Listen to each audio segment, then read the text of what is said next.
Hello and welcome to another hangar review. This time we will look at this Expert League 2 hangar of one of my subscribers on the Steam platform. His favorite game mode is Pick and Rush, however most of the time he plays quick matches. If you want your hangar to be reviewed as well in one of my next videos, just a quick reminder, you can find instructions on how to apply for a review in this video's description. So let's have a look at his builds. The Scavenger Shell with Blaze Ember is a high DPS build that suits the preferred playstyle of the shell very well, which is close to point blank. A shield amplifier module makes its physical shields even stronger. Together with Battleborn and Quantum Radar, this indicates that this is your starting pot for beacon games. Very good choice. You typically run into many Orochis these days and you will be able to challenge most of them with this build. Linda is one of the two legendary pilots for the shell and also fits quite well for this role. The Siren with Incinerator Scout, this is a quite good build for support damage dealing. Also here you have equipped Quantum Radar, and the Twins pilot is basically adding one layer of survivability, not bad. At this low level of the Siren, I would consider to run another active module, for example Phase Shift or an advanced healing module, also because you already have Quantum Radar equipped on your shell. At a later point, when your Siren has grown up and your weapons are at a reasonable level, you can actually think about using it as a Titan counter for Muramets Titans as well. But for this you need still to upgrade it quite a bit, usually that starts to work when your stuff is at MK2 level. The Ivory Ravana with 2 Havocs and an Igniter. You probably run the Igniter because you don't have a third Havoc yet, so for streamlining this build it could be worth to build one in the workshop, because you also have the right pilot for it and your Ravana is already at quite good level, so this is definitely a build that can carry you into Champion League. The Warrior Typhon with 4 Punisher Tees, this is probably the best economy build for the Typhon. If you like this build, just keep it. Its biggest weakness is that it is very vulnerable to orbital strikes and point blank attacks, so watch out for that. Maybe you can mitigate a bit by using Phase Shift as long as your Typhon is still at this low level.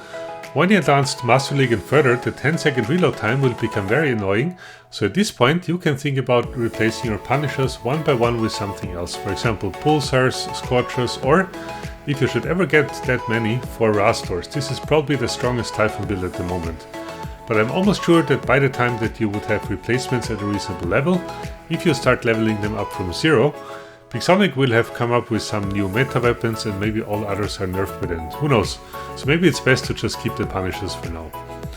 You also have 2 Punishers on the Cryptic Fenrir together with an Avenger. Also this is a very good economy build for the Fenrir. You will also run into the very same issues as for the Typhon when you advance to the leagues, but for the moment just leave it as it is. I would concentrate on other things for now. Also because you have Bernadette Wolf and some quite good tier 4 modules, so in Expert League your Fenrir will be doing well.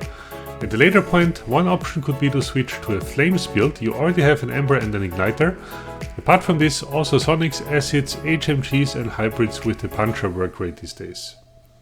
The Luchador with Cindergrom, this is the brawling version of the Luchador, very powerful, very high close range DPS. Not sure if you need a quantum sensor when you run Cinders, but you probably don't have anything else to replace it at this stage, so for now just keep it and try to get your hands on some other tier 4 modules.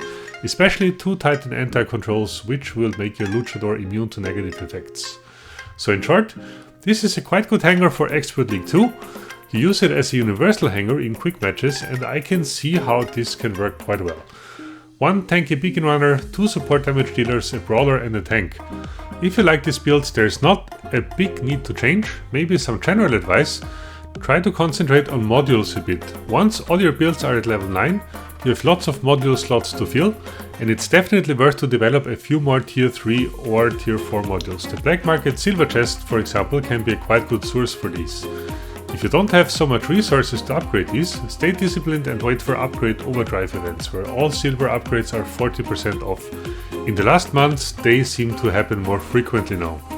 So what would I do next here? If you like this Siren build, definitely you should bring up the level of your weapons to something like 9 or 10. It seems as if you have selected your Fenrir as your lead bot, very good choice. I would actually consider to bring both your Fenrir and your Ravana to MK1 12th level together with your 2 Havocs. This should then improve your performance in beacon games quite a lot, as they will survive much longer.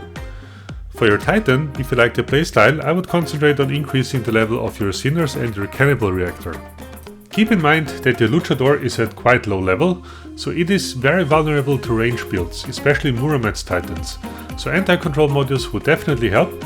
Also, for the same reason, consider to run the Mantis orbital support chip if you do not already do so. So that concludes my review of this Expert League 2 hanger. I hope that you found it interesting. Thanks for watching and see you on my channel.